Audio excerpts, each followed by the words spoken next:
अस्सलाम वालेकुम, कैसे हो आप सब। तो आज भी छोटी-छोटी चीज़ें आपके साथ शेयर करूँगी। सबसे पहले तो एक रेसिपी आपके साथ शेयर करूँगी, बहुत ज़बरदस्त है। पिछली 1 वीक से मैं इसको यूज़ कर रही हूँ, बहुत अच्छा सा रिज़ल्ट है। तो मैंने सोचा मैं आपके साथ भी शेयर कर लूँ। अच्छा, यहाँ पे मैंने लिया था एक कच्ची हल्दी, जो अभी मौसम है ना, हमें मिल रही हर जगह से। तो थोड़ा-सा टुकड़ा मैंने कच्ची हल्दी का लिया, 1 टुकड़ा मैंने अदरक का लिया और 2 जूते मैंने आंवला लिए हैं, फ्रेश आंवला। ये भी हमें मिल रही है, हमारी सेहत के लिए बहुत ज़बरदस्त है। और 2 मैंने गाजर लिए। सारी चीज़ों को मैंने छोटे-छोटे पीस में कट कर लिया और यहाँ पे आधा मैंने बीटरूट लिया। इतना अच्छा सा रिज़ल्ट है ना इसका, 1 हफ़्ते से मैं यूज़ कर रही हूँ। वैसे बीटरूट मैं पहले भी यूज़ करती रहती हूँ। आंवला मैं पहली दफ़ा इसमें ऐड किया, आंवला और कच्ची जो हल्दी है, ये मैंने पहली दफ़ा ऐड की है। तो 2-4 दिनों से ना ये हल्दी भी मैंने ऐड कर ली है और पिछली 1 वीक से ना मैं आंवला और गाजर और अदरक वग़ैरह इनका मैं ऐसे बना के पी रही हूँ। बहुत ज़बरदस्त रिज़ल्ट है इसका। जो इन दिनों में ना खुश-खुश ड्राई-ड्राई सा मौसम है, हम पानी भी नहीं पीते और हमारी स्किन जो है ना ड्राई-ड्राई हो जाती है, किची-किची सी रहती है। तो अगर ऐसे जूसों का हम यूज़ करते हैं ना, तो हमारी स्किन भी सही रहती है, हमारे बाल भी सही रहती है और वैसे भी हमारे लिए सही रहता है जब इन चीज़ों का हम यूज़ करते हैं। अच्छा, यहाँ पे मैंने थोड़ा-सा पानी इसमें डाल दिया, 1 गिलास मैंने पानी लिया था और 1 गिलास से थोड़ा कम था, थोड़ा आधा गिलास मैंने लिया था, तो आधा मैंने डाल दिया और इसको ना मैंने अच्छे से वो करके पीस लिया और अभी इसको मैं छान लूँगी। अच्छा, मेरे पास दूसरा भी वो है मशीन, जूस वाला, लेकिन मुझे लगता है कि ये ज़रा ज़्यादा आसान है, क्योंकि उसका मुझे तो धोना उसका बहुत ज़्यादा मुश्किल लगता है, इस वजह से मेरे से जूस ही नहीं बन पाता। चीज़ें मैं ले आती हूँ, चीज़ें ख़राब हो जाती है और जो है ना, जूस मेरे से नहीं बन पाता। ये वाला मुझे आसान तरीका लगा था और मुझे लगा कि ये ना चीज़ें जो है ना इसमें अच्छे से यूज़ भी हो जाती है, जैसे कि आंवला या फिर कच्ची हल्दी या फिर थोड़ा अदरक का टुकड़ा हम डालते हैं, तो वो कहीं न कहीं ना, जो बड़ी मशीन में हम करते हैं, तो कहीं न कहीं ना वो शैडो भी लग जाता है, कभी हमारे जूस में वो चीज़ें अच्छे से यूज़ भी नहीं हो पाती। तो इस तरीके से ये जिसमें ना ये जो हमारा अक्सर मसाला जार है ना, जिसमें हम अक्सर लहसुन, अदरक और प्याज़, टमाटर वगैरह पीसते हैं, तो उसे भी मैंने कर लिया और बहुत अच्छे से ये चीज़ें ना मैश हो गई थी। और अभी ना थोड़ा चम्मच की मदद से मैं थोड़ा दबा दबा के ना इसमें जितना भी इसका जूस है वो निकालने की कोशिश करूँगी। ये बहुत ज़बरदस्त है हमारी सेहत के लिए, ख़ास तौर पर जब हम 30 साल से ऊपर हो जाते हैं, तो हमें फिर इन चीज़ों की ज़रूरत होती है, क्योंकि हम डाइट में इतनी चीज़ें हम नहीं ले पाते, या बिज़ी होने की वजह से, या फिर फैमिली की वजह से, क्योंकि हम इतनी ज़्यादा ना अपनी फैमिली के लिए भाग दौड़ कर रहे होते हैं कि हमें अपने लिए बिल्कुल भी टाइम नहीं मिलता। और ये इतना अच्छा सा जूस निकल आया इसका हल्दी का भी इतना अच्छा सा कलर था इसमें। तो इस तरीके से मैंने दो इसे में इसको पीस लिया, ताकि अच्छे से ये मैश हो जाए और अच्छे से जो इसका रिज़ल्ट है वो हमें मिले। तो आधा गिलास पानी मैंने पहले डाला था, आधे से थोड़ा कम था और अभी मैंने बाकी डाल दिया। इसको भी मैं पीस लूँगी। अच्छा, ये जो है ना काम सुबह-सुबह मैं कर लेती हूँ। अगर सुबह मैं ना कर पाई ना, तो फिर ये रह जाता है, फिर मेरे से बिल्कुल भी नहीं होता, क्योंकि फिर सारा दिन हम कामों में लग जाते हैं और फिर अपने लिए हमें टाइम नहीं मिलता। मैं कहती हूँ, दुनिया से महंगी क्रीम भी अगर हम लगा लें और कितना भी कुछ यूज़ कर लें अपने बालों पे, अपने चेहरे पे, तो हमें उतना रिज़ल्ट नहीं देता जितना हम ना अपनी खाने में अगर ऐसी चीज़ें ऐड करते जो हमें रिज़ल्ट मिलता। मुझे तो बहुत ज़बरदस्त रिज़ल्ट मिलता है बीटरूट से। मैं काफ़ी टाइम से वो बनाती हूँ बीटरूट में, कभी खीरा डाल के, कभी लौकी डाल के, कभी गाजर डाल के ना, इस तरीके से मैं बनाती रहती हूँ। लेकिन ये कि रेगुलर नहीं कर पाती, क्योंकि घर के काम ऐसे होते हैं कि बस सुबह-सुबह अगर मैं ना कर पाऊँ, तो फिर सारा दिन ऐसे ही रह जाता है, क्योंकि बाकी कामों में जब हम बिज़ी हो जाते हैं, ज़ाहिर है हमारे बहुत सारे काम होते छोटे-छोटे, जो हम करते रहते और अपने आप को हम भूल जाते हैं। इस वजह से फिर हम अपने घर की ज़िम्मेदारी, अपने बच्चों की ज़िम्मेदारियाँ सही तरीके से निभा नहीं पाते, क्योंकि हमारी तबीयत दिन पे दिन फिर ख़राब होती जाती है, अगर हम अपने खाने-पीने का नहीं ख़्याल करते। तो ये चीज़ें हमारे लिए बहुत ज़रूरी है। मैं भी कोशिश कर रही हूँ कि मैं ना अपने डाइट में इसको ऐड करूँ, इन चीज़ों को। तो कोशिश करूँगी कि न्यू न्यू रेसिपी अपने डाइट में ये ऐड करूँ, जो मेरे लिए सही हो और जो बिल्कुल मुनासिब हो।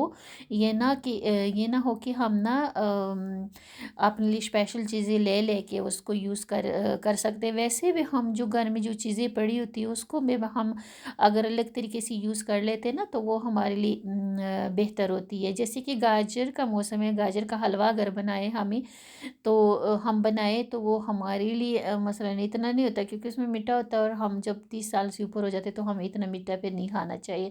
लेकिन गाजर का जूस जब हम पीते तो वो हमारी सेहत के लिए अच्छा होता है। तो यही चीज़ें होती है, बस थोड़ा सा यूज़ करने का जो तरीका अगर हम चेंज कर ले, तो जो घर में बाकी फैमिली जो चीज़ें हम देते हैं खाते पीते हैं, उसको बस थोड़ा-सा हमें चेंज करना होता है और अपने लिए हम फिर बेहतर फ़ैसला ले पाते हैं। इसी तरीके से ये जो ब्लेंडर वगैरह, ये जार मार होते हैं, मसाला जार और ये वो, ये जब हम यूज़ कर लेते ना, अगर उसी टाइम हम नहीं धोते ना, तो इसमें स्मेल से भी आनी शुरू हो जाती है। और अगर कुछ टाइम हम रख ले कि बाद में धोएँगे, तो ये ना बहुत मुश्किल भी हो जाता है, फिर बाद में हमें बहुत मेहनत करके धोनी पड़ती है। और ये कि फिर ये ज़्यादा टाइम चलते भी नहीं हैं, जल्दी ख़राब हो जाते। तो जब भी ये चीज़ें मेरी खाली हो जाती ना, ये जार वगैरह जो मसाला जूस या जो भी मैं इसमें यूज़ कर लेती हूँ, किचन में ये यूज़ होते रहते, मैं उसी टाइम इसको ना सिंक में लेके धो लेती हूँ। तो इससे ये होता है कि दोबारा जब हम यूज़ करते हैं तो ये मुझे बिल्कुल खुश्क मिल जाता है, साफ़ सुथरा मिल जाता है। हमें टेंशन डिप्रेशन नहीं होती, क्योंकि इन्हीं चीज़ों से हमें टेंशन होती है और हमें किचन का काम जो है वो मुश्किल लगता है। ये चीज़ें अगर हम साथ साथ धो के अपने लिए साफ़ करके खुश्क करके रखें, तो ये चीज़ें जो है ना, फिर इससे हमें टेंशन नहीं होती। अच्छा, अगर इसको हम खुश्क करके नहीं रखते और इसे बंद करके हम रख देते, तो तब भी जब हम दोबारा हम यूज़ करते, इसमें से गंदी सी स्मेल आ रही होती है और बहुत गंदा सा लगता है, इसमें जरासीम भी जमा हो जाती है और वैसे ख़ुद को भी अच्छा नहीं लगता। तो इसको हमेशा मैं उल्टा करके रखती हूँ, तो ये खुश्क भी हो जाता है और अच्छे से ये साफ़ सुथरा पड़ा होता है। तो जब भी मैं फिर दोबारा यूज़ करूँगी तो ये ना मुझे साफ़ सुथरा मिलेगा।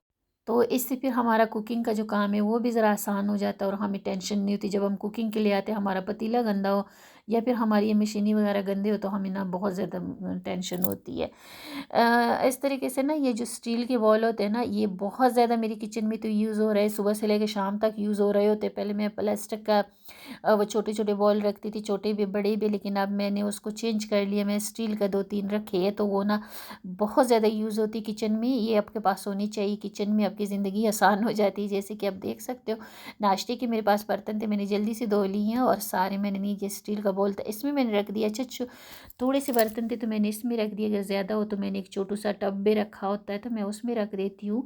और ये मसाले का जो है ना, जिसमें मसाले वगैरह पीसते, तो इसको मैंने ना इसका लिड ऐसे उल्टा रख देती हूँ और साथ में मैं ना इसको एक साइड पे रख देती हूँ। तो इससे ये होता है कि इसमें हवा जाती रहती है, खुश्क भी हो जाता है और इसमें स्मेल भी नहीं आ रही होती। दोबारा जब हम यूज़ करेंगे बिल्कुल जरासीम से पाक होगा और बिल्कुल अच्छा सा खुश्क भी हुआ होगा, तो हमें टेंशन नहीं होगी। इस तरीके से ये जो ना छोटे छोटे बॉल मैंने रखे हुए हैं, तो इसमें ना नाश्ते के बर्तन थे तो मैंने इसमें रख दिए। अगर डायरेक्ट हम जाली में या कैबिनेट में रखते हैं तो गिले गिले बर्तन, इसमें जरासीम भी आते हैं और किचन में हमारा पालतू पानी इधर उधर गिर रहा होता है और फिर हमें वो पानी साफ़ करना पड़ता है। तो ये तो थोड़ी सी थे ना, मैंने इसमें रख दी, सिर्फ नाश्ते के बर्तन थे।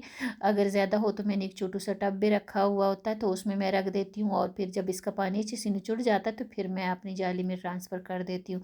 तो इस तरीके से हमारा किचन भी साफ़ सुथरा रहता है, बर्तन भी हमारे खुश्क हो जाते हैं। अच्छा, यहाँ पे आलू हमारे आए थे, तो आजकल के जो मौसम है ना, आलू और ये शकरकंदी वगैरह, शकरकंदी का भी मौसम है, ये जब घर में आते तो हम ऐसे ही टोकरियों में डाल के अगर हम रख देते, जैसे कि आप देख रहे हो इतनी ज़्यादा मिट्टी इसमें से गिरी है, तो जहाँ पे भी रखते इसकी मिट्टी गिरती रहती है ना, और बहुत ज़्यादा सफाई हमें फिर करनी पड़ती, जहाँ पे भी रखते वहाँ पे साफ़ करना पड़ता है। तो मैं इसके साथ क्या करती हूँ कि जैसे आलू आते या शकरकंदी आती है, सीधा मैं सिंक में ले आती हूँ और इसको मैं ना धो लेती हूँ। तो इससे ये होता है कि जब हम बनाएंगे ना, तो उस टाइम हमें ज़्यादा धोने बोने नहीं पड़ेंगी और एक ये होगा कि जहाँ पे हम रखेंगे वहाँ पे कचरा वगैरह नहीं फैलेगा, मट्टी नहीं गिरेगी इधर उधर और मुझे ज़्यादा सारी सफाई नहीं करनी पड़ेगी। तो छोटे छोटे सी चीज़ें होती हैं, हम अपने लिए खुद आसानी करते हैं और थोड़ा सा हम एहतियात से काम करते हैं, तो हमारा किचन का जो जो टेंशन वाला काम होता है ना, मैं कहती हूँ किचन में हमारा सबसे ज़्यादा टाइम गुजरता है और सबसे ज़्यादा टेंशन भी हमारी किचन में ही होती है। बाकी चीज़ों में तो इतना नहीं होता, जितना मर्ज़ी इसको साफ़ कर ले, ये फिर अगले दिन फिर आपको गंदा मिलता है, क्योंकि शुक्र अल्हम्दुलिल्लाह इसमें हम 3-4 टाइम का खाना बनाते हैं, तो ये तो फिर फैला रहता ही है। लेकिन थोड़ा-सा हम एहतियात करते तो थोड़ा आसानी होती है। आलू मैंने धो लिए और नीचे मैंने एक प्लेट रख ली, तो जो भी छोटा-मोटा पानी इसमें से गिरेगा, प्लेट में गिरेगा और फिर उसके बाद मैं प्लेट को झाड़ लूँगी और फिर जो है ना, ये सफाई का काम मेरा ख़त्म हो जाएगा। बार-बार इसके नीचे से मुझे साफ़ नहीं करना पड़ेगा। इसी तरीके से ये कप हमारे होते हैं ना, बहुत सारे कप होते हैं, जब हम बाकी बर्तनों में इसको रख देते ना, फिर खींच खींच बच्चे निकालते हैं और अक्सर ये हमारे कप जो है ना वो टूट जाते हैं। तो मैं हमेशा ऐसी कोई बर्तन लेती हूँ और इसी में उसी में मैं अपने कप रखती हूँ सारे। तो इसको यूज़ करना भी आसान हो जाता है और इसको ये होगा कि जल्दी टूटते भी नहीं है, आसानी से बच्चे भी यूज़ कर लेते हैं। अच्छा, सुबह-सुबह के टाइम में ना मैं 2-4 चीज़ें अपने लिए रेडी कर लेती हूँ। अभी वैसे मैं रेगुलर नहीं करती थी। अभी मैंने शुरू किया कि मैं थोड़ा बहुत ना अपने लिए भी टाइम निकाला करूँ। तो ना यहाँ पे मेरे पास तुख-मलंगा था। तुख-मलंगा भी हमारी सेहत के लिए बहुत ज़रूरी है, हमारे पास होना चाहिए। तो उसके ना सुबह-सुबह मैंने ना 1 चम्मच भर के मैं गिलास में डाल देती हूँ, आधी गिलास पानी में, और भिगो के मैं रख देती हूँ। क्योंकि सारा दिन फिर मेरा टाइम नहीं मिलता, फिर मुझे मैं बिज़ी हो जाती हूँ, तो फिर टाइम नहीं मिलता। तो सुबह-सुबह मैं ये काम भी कर लेती हूँ। 2-4 दिनों से मैंने ये भी शुरू किया, ये भी बहुत ज़बरदस्त है हमारी सेहत के लिए। अक्सर मेरे पास चीज़ें पड़ी होती हैं, लेकिन टाइम नहीं मिलता, और फिर जब बिज़ी हो जाते फिर दिल नहीं करता, थकावट हो जाती, तो वो चीज़ें जो है मेरे ऐसी पड़ी-पड़ी रह जाती है। तो ये भी मैं 1 चम्मच ना अपने लिए भिगो के रख देती हूँ, और आधे गिलास पानी में डाल के रख देती हूँ। और तुख-मलंगा जिस डब्बे में मैंने डाल दिया, वो डब्बा मैंने अपने पास रखा होता, मतलब सामने रखा होता, ताकि मैं भूलूँ नहीं और मैं इसको यूज़ कर पाऊँ। तो ऐसी चीज़ें जो आपकी सेहत के लिए ज़रूरी है, जो आप कर सकते हो ना, जो अक्सर हम कामों में बिज़ी होके भूल जाते, तो वो चीज़ें मैं हमेशा अपने पास सामने रख देती हूँ, ताकि मैं आते-जाते इसको देखती रहूँ, ताकि मैं अपने लिए यूज़ कर पाऊँ। इसी तरीके से दालें-शालें हमारे यहाँ आ जाती है, तो मेरे पास ना ये जो भी डब्बा खाली होता है उसमें मैं डाल देती हूँ। तो इससे ये होता है कि थोड़ी-सी तो हम दाल यूज़ कर लेते हैं, बाकी इधर-उधर गिरती रहती है। तो इससे हमारी चीज़ें भी सिमटी रहती है, और हमारी चीज़ें जो है